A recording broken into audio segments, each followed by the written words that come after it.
এখন ঠিক আছে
हरे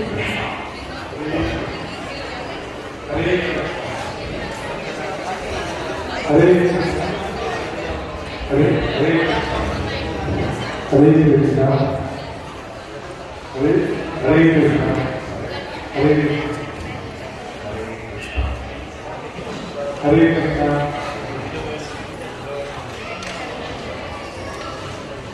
हरे कृष्णा कृष्णा कृष्णा हरे हरे राम राम राम हरे हरे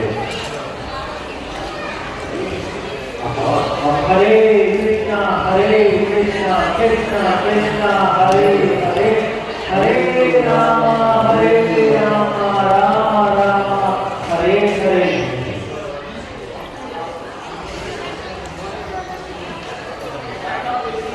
हरि बोल हरि बोल हरि बोल हरि बोल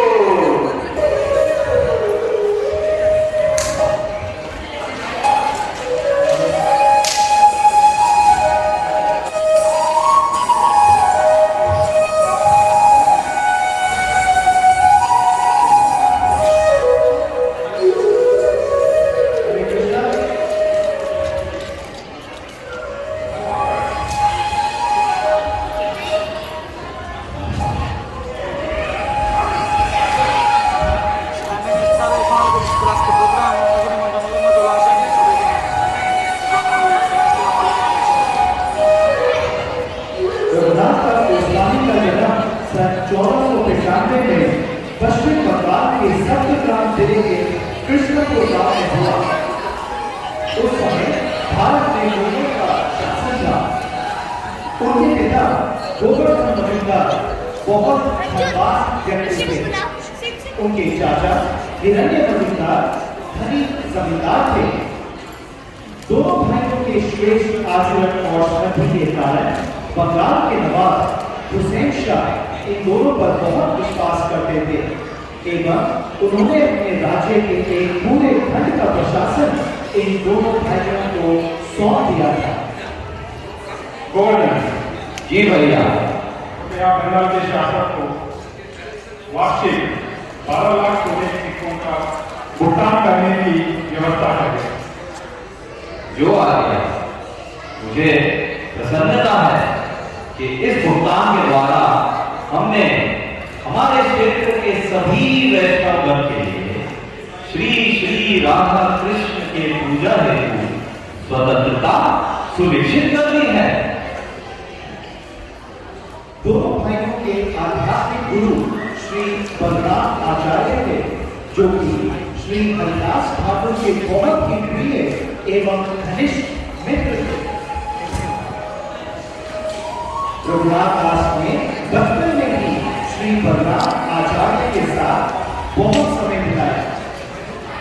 बलराम आचार्य के सुखद संग के कारण उन्हें श्री हरिदास ठाकुर से मिलने का अवसर मिला। श्री हरिदास ठाकुर प्रतिदिन 3 लाख हरिनाम का जाप करते थे और नाम जप किए बिना अन्न का एक टुकड़ा अथवा पानी की एक बूंद तड़पने को नहीं लाते थे। वह चैतन्य महाप्रभु की महिमा को बहुत उत्साह एवं आनंद के साथ रघुनाथ को सुनाते थे।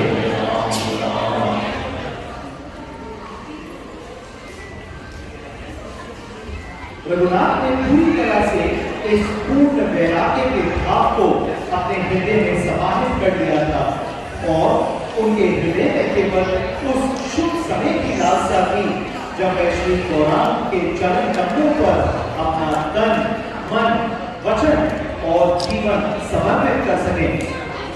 उनके पास सारे ऐश्वर्य और वैभव होने के बाद भी उसमें उन्हें कोई रुचि नहीं थी। एक दिन श्री नित्यानंद प्रभु की व्यवस्था के द्वारा श्री चैतन्य महाप्रभु शांतिपुर के पास के गांव में आए।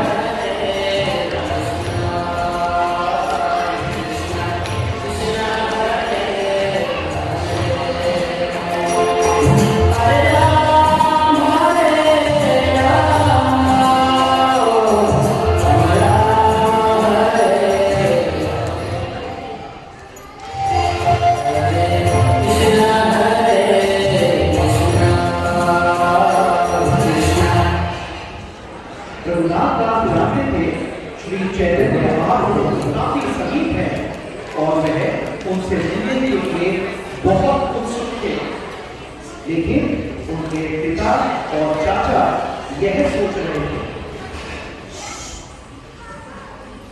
भैया रघुनाथ हमारा एकमात्र पुत्र है और वे हमारी सर्व संपत्ति का एकमात्र उत्तराधिकारी भी है।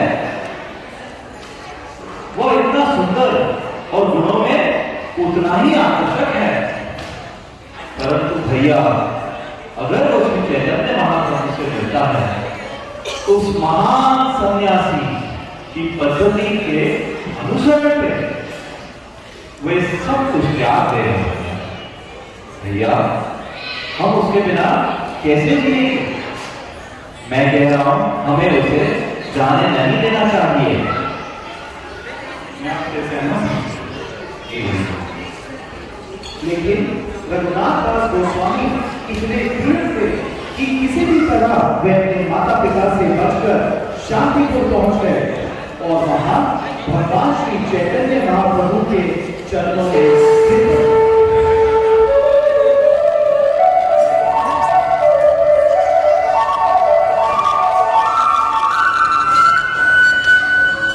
भगवान ने इस नवयुवक को अपना सेवा स्वीकार किया और उसे अपना आशीर्वाद दिया। रघुनाथ दास ने शांतिपुर में भगवान की 10 दिनों तक सेवा की और जब वे घर लौटे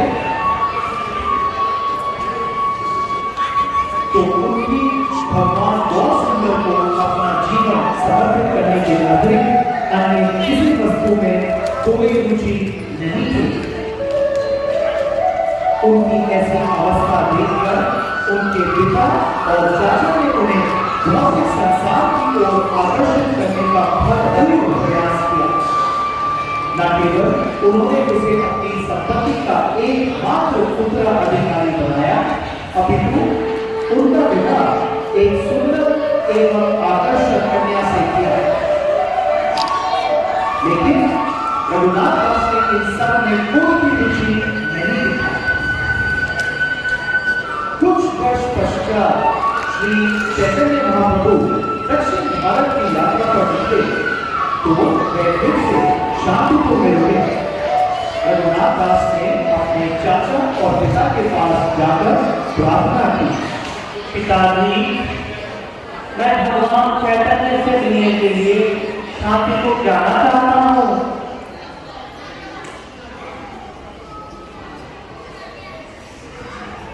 रघुनाथ हम तुम्हें रोकने में असमर्थ हैं, परंतु हमारे सैनिक तुम्हारे साथ रहेंगे।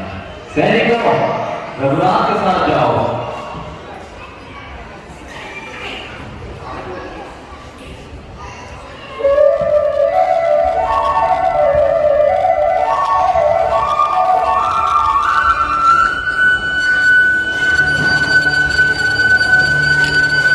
हे प्रभु, मुझे सब कुछ त्याग कर जगन्नाथपुरी जाकर आपकी सेवा करने की अनुमति दीजिए।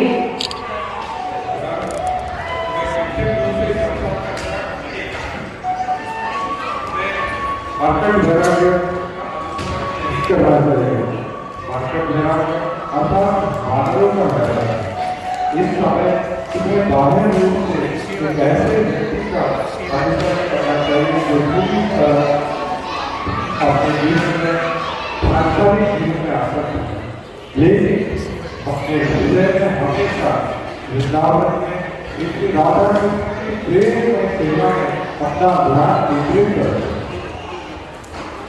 रघुनाथ दास भगवान श्री चैतन्य महाप्रभु की चरण कश को अपने सिर पर धारण करने के पश्चात सप्तग्राम लौटे। वहां उन्होंने सब प्रकार के पागलपन और धार्मिक सन्यासी प्रवृत्तियों को त्याग किया और बिना किसी आसक्ति के एक गृहस्थ व्यक्ति के कर्तव्यों में जुट गए। इस प्रकार लगभग 1 वर्ष बीत गया, लेकिन उनकी भगवान को देखने की और संपूर्ण एकाग्रता के साथ भगवान की कहने की सेवा करने की इच्छा दिन प्रतिदिन बढ़ती जा रही थी। एक बार तो वह अपने सांसारिक आसक्तियों और उदासीन हो गए कि उन्होंने सब कुछ छोड़कर जगन्नाथपुरी भाग जाने का प्रयास किया। लेकिन उनके माता पिता ने रक्षकों को भेजकर उन्हें वापस बुला लिया। रघुनाथ ने फिर से भागने का प्रयास किया, परंतु फिर से सैनिक उन्हें एक बंदी की भांति वापस लेकर आए। बाद में यह कि रघुनाथ दास घर से भागने का प्रयास करते, लेकिन पकड़े जाते और परिवार के साथ रहने के लिए बाध्य किए जाते। भैया, हमारा पुत्र विक्षिप्त हो गया है। मैं तो कह रहा हूं उसे रस्सियों से बांधना चाहिए। उसके पास इंद्र के समान ऐश्वर्य है और वती की अप्सरा की तरह सुंदर करती है। अगर ये सब कुछ उसको बांध कर नहीं रख सकता है तो कुछ भी उसको बांध नहीं सकता।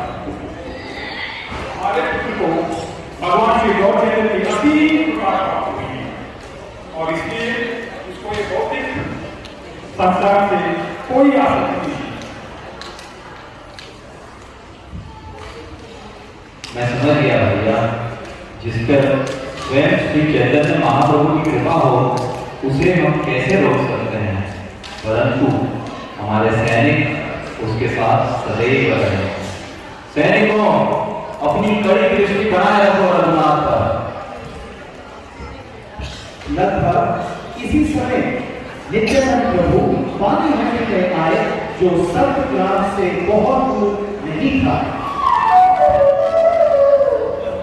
पिताजी, कृपया कृपया कृपया मुझे पानी घाटी जाने दीजिए, वहां नित्यानंद प्रभु आए हुए हैं।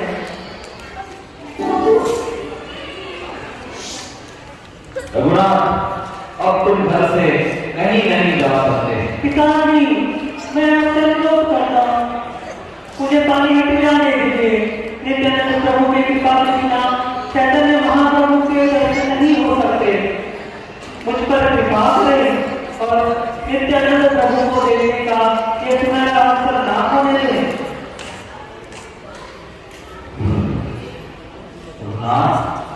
ठीक है, परंतु एक ही स्थिति में जाओ, हमारे सैनिक सदैव तुम्हारे साथ रहेंगे। सैनिकों, रघुनाथ के साथ जाओ।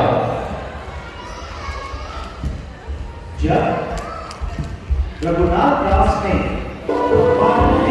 प्रभु को गंगा के किनारे एक सुंदर पेड़ के नीचे ऊंचे स्थान पर बैठे हुए देखा, तो अपने आप को बहुत ही अनुभव करने लगे। वे अपने आप को कदम से निकटतम समझ रहे थे और प्रभु नित्यानंद और उनके प्रिय पार्षदों से संपर्क करने के लिए वे अपने आप को बहुत दूषित मान रहे थे। इसलिए उन्होंने दूर से ही बहुत विनम्रता के साथ दंडवत प्रणाम किया। प्रभु जी, वो देखिए रघुनाथ दंडवत प्रणाम कर रहे हैं दूर से। रघुनाथ, तुम एक छोड़ो, दूर बैठे हो, निकट आओ। लेकिन रघुनाथ दास नित्यानंद प्रभु के पास नहीं गए। तब प्रभु ने उन्हें बलपूर्वक पकड़ा और रघुनाथ दास के सिर पर अपने चरणों को रखा। हरि बोल।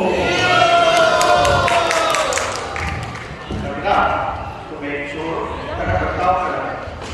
निकट आने की अपेक्षा दूर बैठे हो, लेकिन अब मैंने तुम्हें पकड़ लिया है और इसलिए तुम्हें इसका दंड मिलेगा।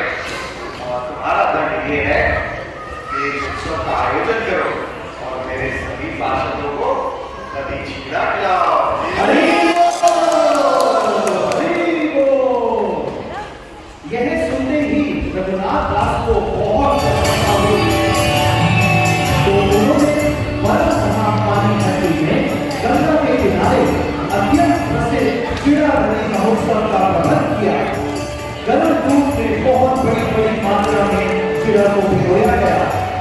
चिड़ा की आधी मात्रा को दही, चीनी और केले के साथ लाया गया था और दूसरी आधी मात्रा को दूध और एक विशेष प्रकार के केले जिसे चंपा कला कहा जाता है, चीनी, घी और दूध के साथ लाया गया था। उन्होंने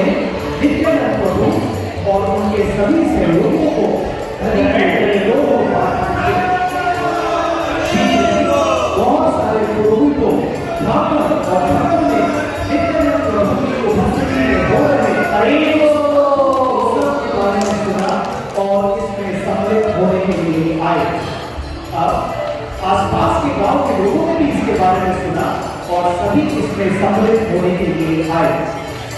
नित्यानंद प्रभु ने प्रसन्नता और सम्मान के साथ सभी का स्वागत किया।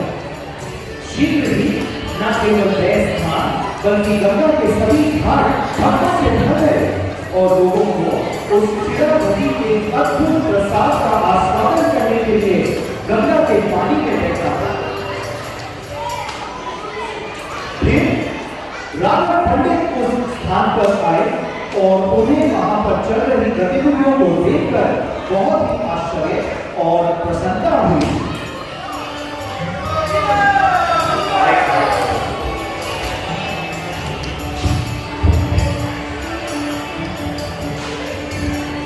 प्रभु, आपको आज दोपहर के प्रसाद में मेरे घर आने का वचन दिया था और आप तो यहाँ इस उत्सव में व्यस्त हो गए और सारे लोग आपकी प्रतीक्षा कर रहे हैं। दोपहर का भोजन भी रहा है, रात्रि का प्रसाद में आपकी कर रहे हैं। मैं तुम्हारा मित्रों के साथ सभी सारे प्रसाद लेने में जोरदार आप भी इस उत्सव का आनंद है, आप भी आए। हरि बोल, हरि बोल।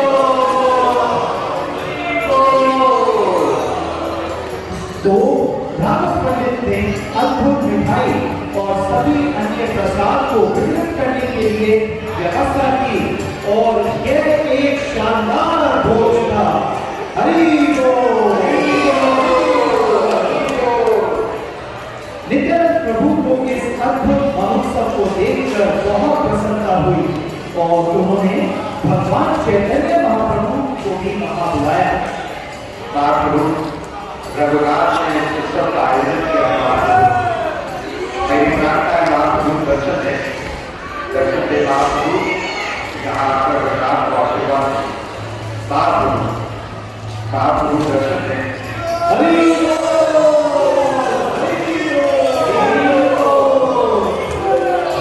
भगवान चैतन्य महाप्रभु अपने आध्यात्मिक रूप में वहां प्रकट हुए।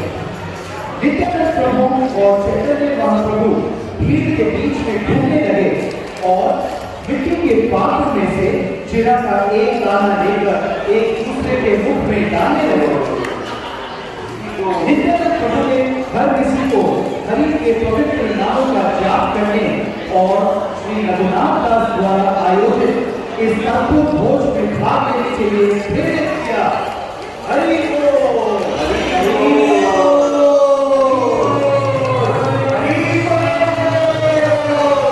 भोजन किधर जा रहा है? आप किसको हो रहे? हरे कृष्णा। हरे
कि नित्यानंद प्रभु चलते हुए क्या कर रहे थे।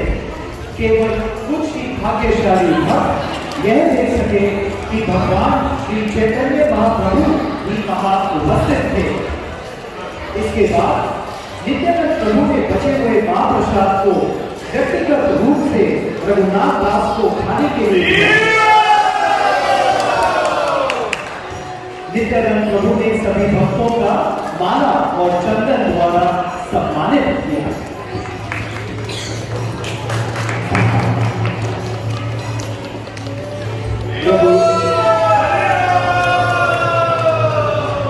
रघुनाथ दास नित्यानंद प्रभु के चरणों में विनम्रता के साथ गिर गए।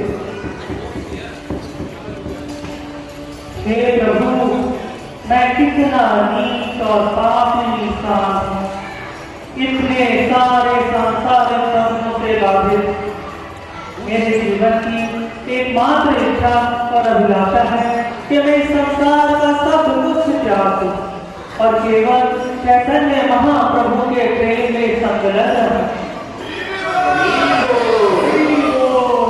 इस प्रकार एक बालक बार बार चांद को पकड़ने की कोशिश करता है, वैसे मैंने भी अनेक प्रयत्न किए, किंतु वो कभी सफल ना हुए। जब जब मैंने अपने रहस्य की कीमत को जानने की कोशिश की, तब तब मेरे माता पिता ने दुर्भाग्य से मुझे पकड़ कर रखा।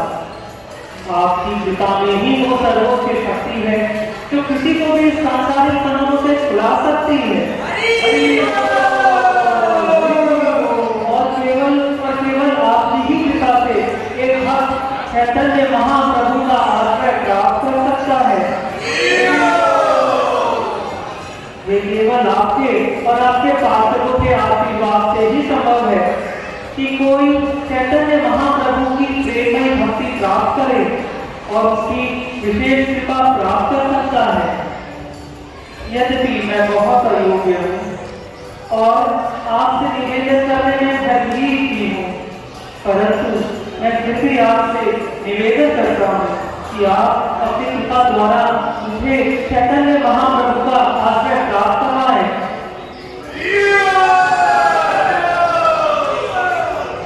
देखो, इनके पास इतना धन, इतनी संपत्ति, फिर भी ईश्वर की भक्ति के प्रति इतना उत्साह। इन वस्तुओं का कोई भी ना सकते हैं। वैष्णवों, कृपया रघुनाथ को आशीर्वाद दें।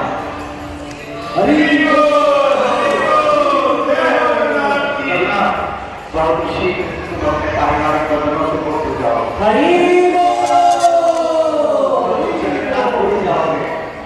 वहाँ श्री चैतन्य महाप्रभु के अंतरंग और गोपनीय सेवक बनो। वास्तव में तुम्हें भगवान के पार्षद श्री स्वरूप गोस्वामी के सानिध्य में रखा जाएगा। और इस तरह तुम अपने जीवन की सुखी प्राप्त करो। हरि बोल, हरि बोल। श्री लीलावती उत्सव की श्री गोविंदनाथ की श्री रघुनाथ दास गोस्वामी की हरे राम।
नित्यानंद प्रभु, अपने तिवारी प्रभु, हरि बोल।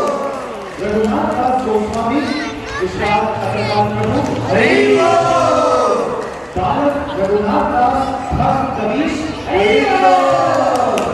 रघुनाथ दास की पत्नी गरिश्मा माता जी, हरि बोल। गोवर्धन मधुदास, प्रदीप व्यास प्रभु, हरि बोल। हिरण्य मधुदास, नागार्जुन प्रभु, हरि बोल। बलराम आचार्य और सेवक अश्विन प्रभु, हरि बोल। राघव पंडित घनश्याम प्रभु, हरि बोल। सैनिक भक्त सोहर, भक्त रुचित, हरि बोल। पटकथा का हिंदी रूपांतरण एकता माता जी, हरि बोल। इस नाटिका का निर्देशन शुभांगी ललिता माता जी, हरि बोल।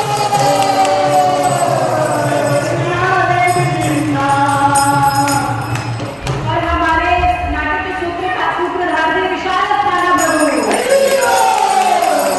आप सभी के लिए हरे कृष्ण महामंत्र बोलिए। हरे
नमस्ते सारस्वते देवे गौरवाणी प्रसादिने निर्विशेष शून्यवाणी पश्यन्ते नमो महाप्रज्ञाय कृष्णप्रेमाय कृष्णाय कृष्ण चैतन्य नामे गौरे नमः।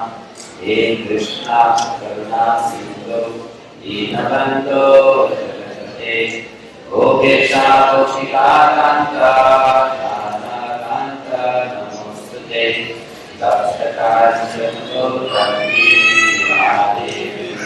धर्मीश्वरी विष्णवानुस्तुते देवी प्रणमामि हरिप्रिये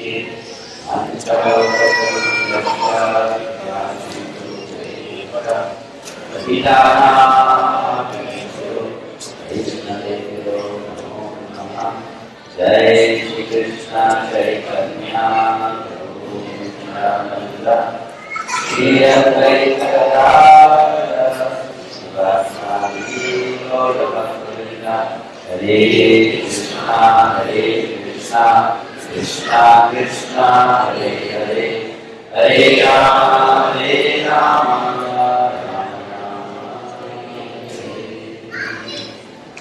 हरे। Thank you so much. आपको जो बहुत धन्यवाद। हमें यहाँ आने किया और काम के बारे में कह सके इसका सौभाग्य प्रदान किया। आज स्नान यात्रा महोत्सव है। गोस्वामी भक्तिरत्नामृत सिंधु ग्रंथ में बोलते हैं कि वैष्णव को भगवान का उत्सव बहुत ही बड़े हृदय से मनाना चाहिए। It's a big heart you can celebrate Krishna। भगवान का उत्सव फेस्टिवल एक अपॉर्चुनिटी है हमारे पास कि हम इस संसार में रहते हुए आध्यात्मिक जगत का अनुभव कर सकते हैं। आध्यात्मिक जगत में यही होता है, सुबह से लेकर शाम तक जो भगवान के भक्त हैं वो योजना बनाते रहते हैं कि कैसे भगवान की मधुर लीला हो सके। That's what they are doing throughout the day। तो भौतिक जगत में हम आ गए, भौतिक जगत में हम फंस गए, अभी हम यहाँ से भगवत धाम जाना चाहते हैं, तो आचार्य हमको यहाँ पर वैसा ही माहौल बना कर देते हैं जैसा कि आध्यात्मिक जगत में होता है। इसलिए वो हमको प्रतिदिन उत्सव करने का अवसर देता है। प्रभुपाद जी बोलते थे कि अगर मेरे पास उतना धन हो और व्यवस्था हो, मैं हर दिन भगवान का बड़ा से बड़ा उत्सव करूंगा। So the purpose of festival is what? उत्सव का उद्देश्य क्या है? उत्सव का उद्देश्य ये है कि हम भगवान को केंद्र बिंदु बनाना सीखें, making Krishna the center of our life। That's the purpose of a festival। है ना? उत्सव का एक मेन पर्पस ये है कि कृष्ण केंद्र बिंदु बन जाए। तो स्नान पूर्णिमा ऐसे अनेक उत्सवों में से एक उत्सव है। आपने इस कथा को सुनी होगी कि वास्तविकता में Jagannath ji is not an incarnation of Krishna. Jagannath Krishna का अवतार नहीं है, जैसे नरसिंह कृष्ण का अवतार है, मत्स्य कृष्ण का अवतार है। जगन्नाथ कृष्ण का अवतार नहीं है, जगन्नाथ स्वयं कृष्ण है। कृष्ण का एक भाव जगन्नाथ के रूप में प्रकाशित हो जाता है। कृष्ण के मुंह, जैसे कि समझ लीजिए कृष्ण किसी ने मुस्कान दे, कृष्ण इतनी छोटी सी मुस्कान दे जो कृष्ण का एक भाव हो गया। कृष्ण इतनी बड़ी मुस्कान दे कोई दूसरा भाव हो गया। कृष्ण अपने दांत दिखाकर हंसे तो तीसरा भाव हो गया। ऐसे कृष्ण के अलग अलग भाव हैं। तो वैसे ही कृष्ण का एक विशेष भाव है जो जगन्नाथ को कहा जाता है। अभी कैसे भाव प्रकट हुआ उसकी कथा इस प्रकार वर्णित होती है कि एक बार जब भगवान द्वारक में थे तब भगवान के रानियों ने ये जिज्ञासा व्यक्त की कि हम कृष्ण की वृंदावन लीला सुनना चाहते हैं। We want to hear Krishna's Vrindavan पास। उनको मिला नहीं था कृष्ण की वृंदावन लीला में भाग लेने का अवसर, तो वो सुनना चाहते थे।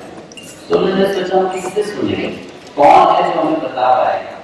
So they got hold of mother Rohini को पकड़ लिया कि आप तो बचपन से कृष्ण को उनकी लीलाएं करके देखती हो, तो आप हमें सुनाइए। तो रोहिणी ने कहा कि मैं आपको कृष्ण की लीला सुना तो होगी, लेकिन कृष्ण ने अगर वृंदावन के बारे में सुन लिया तो कृष्ण आप सभी को छोड़ के वृंदावन चले जाएंगे। तो इसलिए बहुत सिक्योरिटी फोर्स लग जानी चाहिए चारों तरफ, हेवी सिक्योरिटी होनी चाहिए, कृष्ण को यहाँ पर प्रवेश नहीं होना चाहिए। तो उस समय ये सबके बीच में समझौता हुआ कि सुभद्रा तुम गेट पे खड़े हो जाओ और हम सब बैठ के कथा सुनते हैं। तो सुभद्रा गेट पे पहरेदारी दे रही थी, रोहिणी माता भगवान की कथा सुना रही थी। उस समय वो कथा को सुनते सुनते सुभद्रा स्वयं भाव में पूरी तरह से लीन हो गई और कृष्ण वहां पर आए तो सुभद्रा ने नोटिस नहीं किया। और जैसे कृष्ण ने अपने कानों में वृंदावन की लीलाओं को प्रवेश करते अनुभव किया तो अपने आप कृष्ण के शरीर में परिवर्तन आने लगा। क्या हुआ, कृष्ण के हाथ से टूट गए, कृष्ण के पैर से टूट गए और कृष्ण का जो बीच का हिस्सा है वो फूलते गया, मोटा होता गया और उनका मुख भी बड़ा हो गया, आंखें भी बड़ी हो गई। जैसे कि आप बलून को फुला दें तो बलून कैसा हो जाएगा, तो वैसा कृष्ण का रूप बन गया, हवा से अंदर जैसे भर गया होगा। और बलराम जी का भी यही रूप हो गया, सुभद्रा देवी का भी यही रूप हो गया। तो इस रूप को ऊपर से नारद मुनि ने देख लिया, ये रूप तो किसी ने देखा नहीं भगवान में, बहुत ही सुंदर रूप है। कभी कभी मुझे लगता है कि जगन्नाथ सुंदर तो नहीं लगते हैं, लेकिन जगन्नाथ बहुत सुंदर है। अगर उनका प्रॉपर हाइट रेशियो के विद रेशियो के हिसाब से अगर कार्य किया जाए, जगन्नाथ इज वेरी ब्यूटीफुल, है ना। जैसे जगन्नाथ जी के जगन्नाथ करते हैं, बहुत सुंदर लगते हैं। तो वो सुंदर रूप देखा तो नारद जी ने भक्ति से रिक्वेस्ट किया कि ये रूप आप सबको दिखाओ, पृथ्वी का प्रत्येक व्यक्ति इस रूप को देख पाए, ऐसी आप कुछ योजना रची है। तो इसलिए भगवान ने नारद जी को ब्लेस किया कि someday your desire will come true, कभी तुम्हारी इच्छा पूरी हो जाएगी। तो उस कारण से फिर इंद्रद्युम्न महाराज को माथे बनाकर जगन्नाथ जी पृथ्वी पर प्रकट हुए। जिस दिन वो प्रकट हुए, उनका बर्थडे, उनका जन्मदिन, उस स्नान को नहीं करते हैं। जब भगवान का आविर्भाव होता है उस दिन हम भगवान का अभिषेक करते हैं, स्नान कराते हैं। तो ये जगन्नाथ जी का जन्मदिन है आज। उस दिन जगन्नाथ जी आए तो उनका स्नान हुआ, इसलिए इसको स्नान पूर्णिमा महोत्सव कहा जाता है। ये उत्सव का शुरुआत है, इसकी शुरुआत। अब इस उत्सव से संबंधित बहुत सारी अन्य कथाएं हैं जो चैतन्य चरितामृत प्राप्त करते हैं। महाप्रभु जब जगन्नाथपुरी में रहते थे तो वो जगन्नाथ जी का प्रत्येक दिन दर्शन करने जाते, उनके उत्सव में भी भाग लेते थे, इसलिए चैतन्य चरितामृत में उत्सव का वर्णन भी आता है। तो अब उस उत्सव के स्वीटनेस को, मधुरिमा को समझने के लिए हमें जगन्नाथ जी का भाव और चैतन्य महाप्रभु के भाव को समझने की आवश्यकता है। तभी हम उनके लीला के मधुरता को समझ पाएंगे या उसके इंटेंसिटी की, उसकी तीव्रता को समझ पाएंगे। श्री चैतन्य महाप्रभु कृष्ण है, लेकिन वो राधा रानी के भाव को स्वीकार करते हैं, और चूंकि वो राधा रानी के भाव को स्वीकार करके आए हैं तो वो हमेशा कृष्ण को मिस करते हैं, क्योंकि राधा कृष्ण को मिस करती है और उन्होंने राधा रानी का भाव स्वीकार कर लिया। तो इस ऑलवेज मिसिंग राधा रानी, है ना। तो सॉरी, कृष्ण राधा रानी का भाव स्वीकार कर लिया, इस ऑलवेज मिसिंग कृष्णा। तो चैतन्य महाप्रभु कृष्ण को मिस कर रहे हैं, कृष्ण का विरह अनुभव कर रहे हैं। और जगन्नाथ कौन है? जगन्नाथ वो है जो वृंदावन की लीला सुनकर, राधा रानी के बारे में सुनकर राधा रानी को मिस कर रहे हैं। ये श्रीमती राधा रानी। तो कृष्ण चैतन्य महाप्रभु है कृष्ण विरह स्वरूप और जगन्नाथ जी है राधा विरह स्वरूप। और चूंकि ये दोनों एक दूसरे को मिस कर रहे हैं एक प्रकार से, तो जब चैतन्य महाप्रभु और जगन्नाथ जी का मिलन होता है वो ऑलमोस्ट राधा कृष्ण का मिलन के समान होता है। तो श्री चैतन्य महाप्रभु भाव से जगन्नाथ जी को देखा करते कि ये कृष्ण है, और महाप्रभु को देखकर जगन्नाथ जी को लगता था ये राधा रानी है, क्योंकि उनका स्वर्ण कांति है ना, और वो कृष्ण के लीला में है। तो इस प्रकार उनकी लीला होती थी। तो स्नान पूर्णिमा महोत्सव के दिन जगन्नाथ जी का स्नान देवी में स्नान होता है, और उसके बाद में वो 15 दिन के लिए बीमार हो जाते लीला के लिए। तो उस समय महाप्रभु फिर अलाहाबाद चले जाते हैं, क्योंकि उनको भगवान का दर्शन प्रतिदिन करना होता है। अब इस पासवान के बारे में इतना ही वर्णन करेंगे जो है कैसे अभिषेक हुआ इत्यादि, लेकिन हम उसको नहीं बताएंगे, आप कभी और भी सुने होंगे, कभी नहीं होंगे। हम अभी आपको बताना चाहेंगे कि जगन्नाथ जी का मूल क्या है। कोई भी देवी हम वर्शिप करते हैं, उस देवी का एक भाव होता है। जैसे अगर आपको डर लग रहा है तो आप नरसिंह की उपासना करोगे, फिर नरसिंह भाई को मिटाते हैं। अगर आपके प्राणों को संकट है तो आप नरसिंह की उपासना करोगे, ठीक है। अगर आपको वृंदावन की भक्ति चाहिए, रज भक्ति चाहिए, तो आप राधा श्याम सुंदर की उपासना करोगे। वैसे ही अगर हमें कृष्ण भक्ति की मधुरता का अनुभव करना है तो स्वीटनेस ऑफ कृष्णा's passion, और कृष्ण की दया भाव का अनुभव करना है, कृष्ण भक्त के प्रति कितना ज्यादा वात्सल्य रखते हैं, तो एक भक्त को जगन्नाथ जी की उपासना करनी चाहिए। है ना। श्री कृष्ण के सभी रूपों में जगन्नाथ वो रूप है जो आपकी इच्छाओं को, आध्यात्मिक इच्छाओं को सबसे जल्दी पूरी करते हैं। इस वेरी मर्सीफुल, बहुत दयालु है। अब वो उनका भाव कैसे हो गया, क्योंकि वो उस समाज में आए जिस समाज में कोई नियम कानून फॉलो नहीं होता था, शब्दों के बीच में आए, उनकी पूजा स्वीकार किया। इससे जगन्नाथ जी का भाव ये है कि आपको साफ होने में भेद हो नहीं हो, आप सदाचारी हो दुराचारी हो, आप में ज्ञान हो नहीं हो, ऊंचा कुल में जन्म दिया हो नीचा कुल में जन्म दिया हो, वो सबकी सेवा स्वीकार करते हैं। ये कारण है कि चौका जी ने पूरे विश्व में, विशेषकर भारत से बाहर, भक्तों को कहा आप जगन्नाथ जी की पूजा करिए, है ना। कृष्ण बलराम की, राधा कृष्ण की, गौरी जी कर सकते हैं, लेकिन मंदिरों में उन्होंने सबसे पहले जगन्नाथ जी को स्थापित किया। उसका कारण क्या था कि जगन्नाथ जी हमारे अपराध नहीं देते और हमारी भौतिक और आध्यात्मिक इच्छाओं को बहुत आसानी से पूरी कर देते हैं।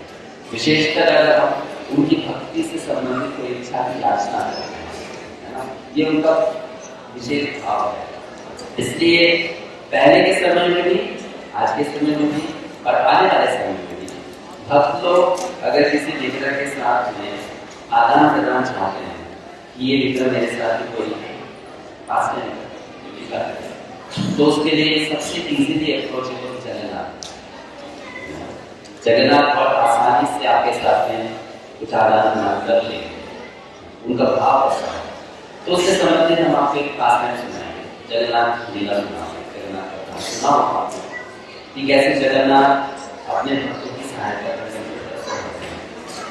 तो एक राजा थे, उनका नाम था पुरुषोत्तम देव। आपने नाम सुना है पुरुषोत्तम देव महाराज, उड़ीसा के बहुत महान राजा थे। बहुत कम उम्र में उन्होंने राज सिंहासन प्राप्त कर लिया और उनका नाम सब जगह फैल गया कि he is a very good. ठीक है, तो अलग अलग राजाओं के पास में ये सूचना पहुंचती कि पुरुषोत्तम देव कम उम्र का है, सुंदर है, बहुत ही वीर है और अपने प्रांत को, देश को बहुत अच्छे से संभाल रहा है, उसमें ऐश्वर्य बहुत ज्यादा बढ़ रहा है। तो एक बार पुरुषोत्तम देव घूमते फिरते दक्षिण भारत, दक्षिण भारत में एक प्रदेश है, वहाँ का राजधानी कांची है।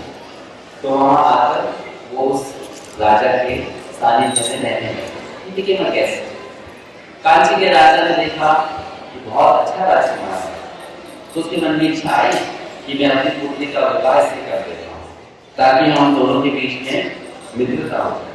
कहने के समय राजा को कैसे कर सकते हैं, कोई अच्छा दूसरा प्रदेश है उसमें विवाह कर लिया ताकि आपस में, है ना, संगठन कर रहे। तो उन्होंने प्रपोजल रखा पुरुषोत्तम देव के सामने, ये हमारी पुत्री है, उसका नाम पद्मावती है, बहुत सुंदर है, सुशील है, बीमार है, तो तुम उससे विवाह करो। पुरुषोत्तम देव बोले ठीक है चले, ओके। तो ये आपस में उनका समझौता हो गया। कुछ दिन रुकने के बाद पुरुषोत्तम देव दोबारा उड़ीसा चले गए। जब वो उड़ीसा आए, काफी महीने बीत के, आपस में कोई समाचार एक दूसरे को सूचना कुछ नहीं आया। तो कांची के राजा ने कहा कि देखो वो बहुत चतुर है, वो हमारे राज्य में आया, सब कुछ देख लिया, सब कुछ जान लिया, हम लोग कमजोर पड़ गए ना, हमको उसके बारे में कुछ नहीं पता, उसको हमारे बारे में सब कुछ पता है। तो तुम भी जाओ और तुम उसके बारे में पता करके आओ कि वो अपना राज्य कैसे संभाल रहा है। तो कांची के राजा ने अपने मंत्री को उड़ीसा भेजा। रथ यात्रा का टाइम था, अभी रथ यात्रा आने वाली है, आज स्नान पूर्णिमा है, तो 15 दिन बाद में रथ यात्रा होते हैं। रथ यात्रा का समय था, वो राजा का मंत्री आता है और पूछताछ करता है, पुरुषोत्तम देव कहाँ मिलेंगे, उनसे हमको भेंट करेंगे। आज नहीं मिलेंगे आपको, आज उत्सव है, बहुत व्यस्त है वहाँ। अच्छा ना, लाखों लोग आते हैं पूरी में उस दिन, तो कैसे मिल सकते हैं, बहुत काम रहते हैं। तो ठीक है, राजा को देखने को तो मिल जाएगा, तो मिल जाएगा। मैं कहाँ दिखेंगे, सड़क पे दिखेंगे, सड़क पे दिखेंगे। तो क्या करते हैं वो, आप देख लीजिए, तो मंदिर वहां पर आकर देखता है कि महाराज रथ यात्रा शुरू होने वाली है, उससे पहले सड़क में झाड़ू मार रहे हैं, सोने की झाड़ू, सामान्य सोने की झाड़ू मार रहे हैं। तो उस मंत्री ने सोचा, हाय हाय राजा हो फिर भी इतना लंबा काम झाड़ू मार रहा है। तो उसके मन में दो विचार है, या फिर राजा है नहीं, या फिर ऐसा राजा जिसकी कोई बात नहीं सुनता, इसलिए तो झाड़ू मार रहा है, कोई नहीं मारा तो मैं ही मार देता हूँ। इस राजा से हम अपनी राजकुमारी की बर्बाद नहीं करते हैं, इस बिलो स्टैंड हमारे स्टैंड से नीचे है, ऐसा वो मन है। तो जाकर अपने राजा को बोला कि वो पुरुषोत्तम नेत्रों को धोखा दिया, वो तो भंगी है, पता नहीं कैसा राजा है, हम मारता है, तो हम निवार नहीं करेंगे अपनी राजकुमारी का। अब कांची के राजा ने इसको अपने अहंकार पे ले लिया, how daring do something like that, बताना चाहिए था तुम्हारे लेवल है ही नहीं हमसे शादी करने का, कोई ऐसा नहीं, कोई झाड़ू से ना मारता राजा। सो उसने एक बड़ा सा पत्र लिख दिया पुरुषोत्तम देव के पास कि तुम लोग क्या करते हो। पुरुषोत्तम देव कैसे लोग क्या करते हो, तो तुम झाड़ू मारते, किसके सामने झाड़ू मारा ये नहीं देखा, किसके सामने मारा, जगन्नाथ के सामने। कौन जगन्नाथ, जगन्नाथ कौन है, ऐसा बोल रहे जगन्नाथ कौन है, Jagannath is Lord of the universe है ना। तो हम नहीं मानते जगन्नाथ को तुम्हारे, कोई जगन्नाथ का कोई भगवान नहीं है। अब पुरुषोत्तम देव को ये बात बुरी लगी कि आप जगन्नाथ का सम्मान नहीं कर रहे, जगन्नाथ के सामने झाड़ू मारना तो बहुत बड़ा सौभाग्य है ना। तो राजा हुआ तो क्या होगा, तो आपस में ऐसे बात होने लगा। तो कांची के राजा ने कहा, तेरा जगन्नाथ कुछ नहीं, अभी युद्ध होगा, और युद्ध में अगर तुम हार गए तो मैं जगन्नाथ को उड़ीसा से उठाकर कांची ले आऊंगा। और कांची में तो उनके अच्छे दिग्गज गणेश जी थे, तो बोले गणेश जी के मंदिर में कहीं कोने में तुम्हारे जगन्नाथ को रखूंगा, ऐसा अब पुरुषोत्तम देव ने उसको ऐसे बिग इंसल्ट ले लिया, जगन्नाथ के बारे में ऐसा कैसे कह रहे हैं। बोला ठीक है हम भी युद्ध करेंगे, और अगर हम जीत गए तो तुम्हारे गणेश को हम ले आएंगे। ये थोड़ा सा ऐसा हो गया। पुरुषोत्तम देव तैयारी कर रहे थे कि अगले दिन हम भी युद्ध करने जा रहे हैं। रात को उनको डर लगने लगा, बुरा भी लगा। वो सोचे कुछ ज्यादा ही क्रोध में हमला तो नहीं लिया, अभी कांची का राजा बहुत बड़ा है, उसकी सेना भी बहुत बड़ी है, मेरी सेना तो इतनी छोटी सी है, अगर बाई चांस में हार गया तो चलो मेरा नुकसान तो ठीक है, लेकिन जगन्नाथ को उड़ीसा छोड़ के कांची जाना पड़ेगा, ये तो बहुत गलत होगा। लाखों करोड़ों भक्त जगन्नाथ का दर्शन करने आते हैं, वो बेचारे कांची कैसे जाएंगे जगन्नाथ का दर्शन करने के लिए। तो वो रोने लगे, भगवान के सामने गए और बोले प्लीज है ना, आप प्लीज आप हमें क्षमा कीजिए, मुझसे गलती हो गई, मुझे ये बात में पढ़ना ही नहीं चाहिए था। फिर वो जगन्नाथ को क्या बोले, गलती मैंने कर दी, आप सुधार को थोड़ा, गलती तो मैंने कर दी बट अब मैं उसको नहीं सुधार सकता, तो आप सुधार दीजिए, राइट। अब भगवान जगन्नाथ ऐसे हैं कि आप जगन्नाथ ऐसा बोल सकते हो, नरसिंह जी ऐसा नहीं बोल सकते, जगन्नाथ बोल सकते हो। तो जगन्नाथ को बोले कि गलती मैंने करी, आप सुनाओ क्या करना है। तो वो अगले दिन निकल जाए, बस भगवान के सामने इतना रिक्वेस्ट किया था, मेरी राय बचा, मैंने आपके लिए कुछ ज्यादा बढ़ के बोल दिया। तो अगले दिन वर्णन आता है उनकी सेना, छोटी सी सेना निकलती है, और उस सेना से ऐसा दिखता है कि दो सैनिक आगे निकल रहे हैं, एक सैनिक काले घोड़े पे था, एक सैनिक सफेद घोड़े पे था। जो काले घोड़े पे था वो काला था, जो सफेद घोड़े पे था वो गोरा था।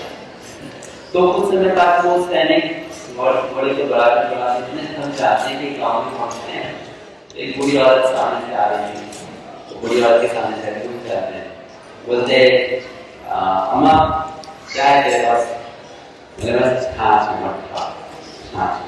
अभी सुबह सुबह मैंने निकाला बनाया, बाजार जाने बेचने के लिए, इससे आज का दिन का हमारा खर्चा निकल जाएगा।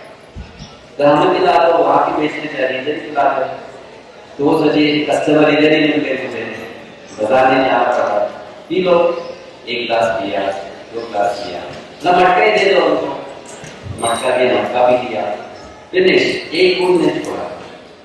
माने मैं बहुत खुश हो गए कि सुबह ही सारा काम हो गया, कहीं जाने की जरूरत नहीं। वो मटका लेके पीछे रखी, वो घोड़े पे बैठ के जाने लगे।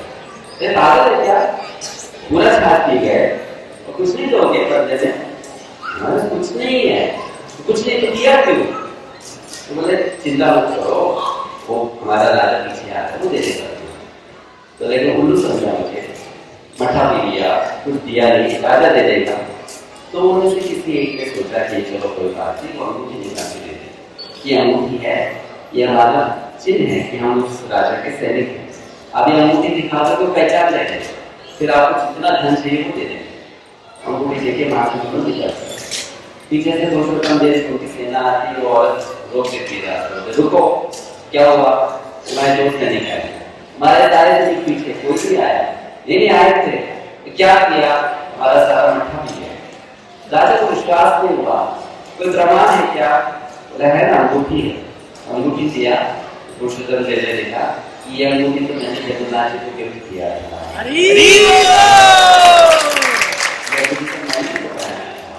अंगूठी देख को पहचान, उस औरत को देखते रहे, जैसे तुझे पता नहीं तेरा सौभाग्य क्या है? बोले क्या सौभाग्य, कैसा नहीं देखे क्या?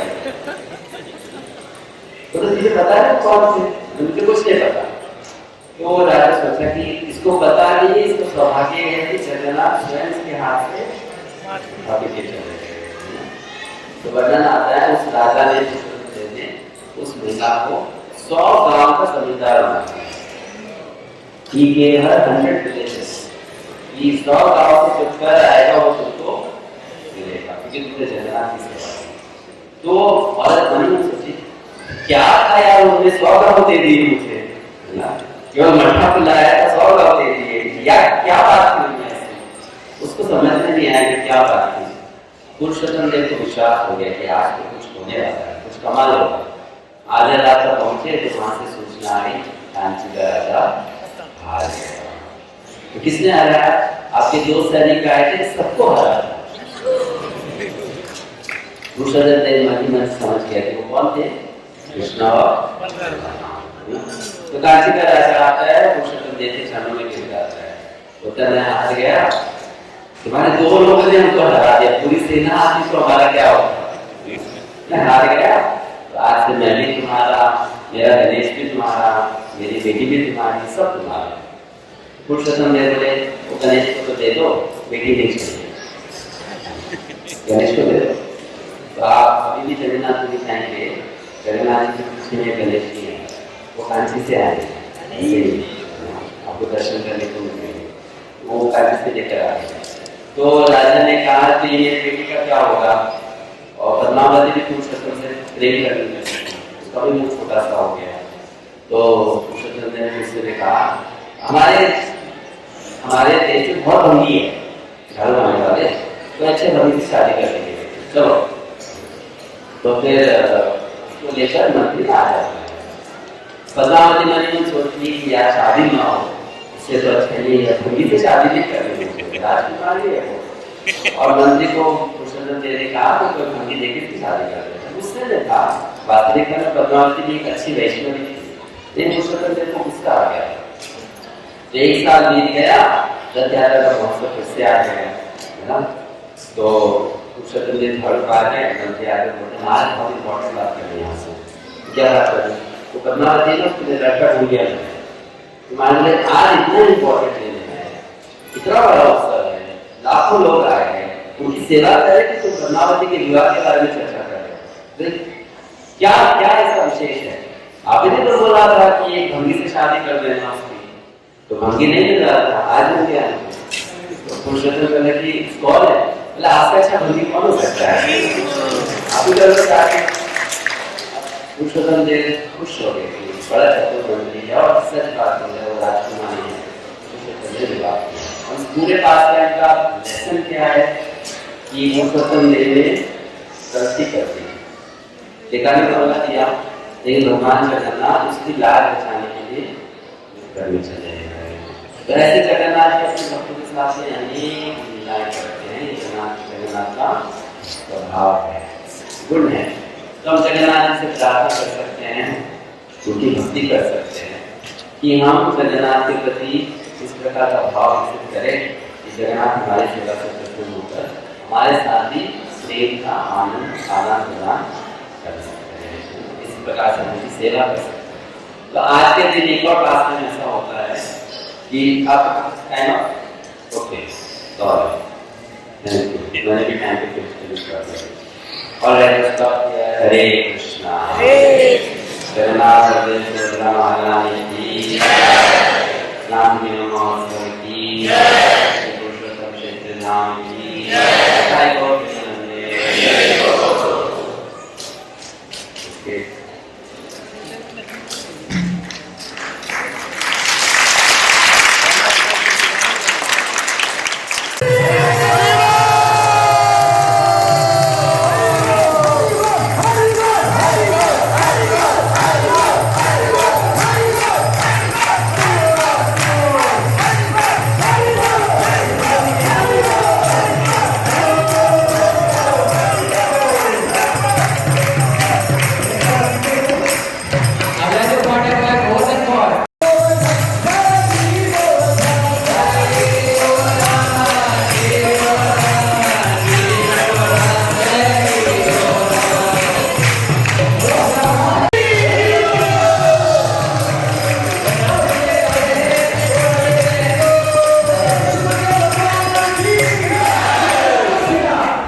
प्रभु जी 121 बार दंडवत प्रणाम करेंगे। प्रभु जी ने संकल्प लिया है और इसीलिए आपको पता है बहुत ही सुंदर देखिएगा।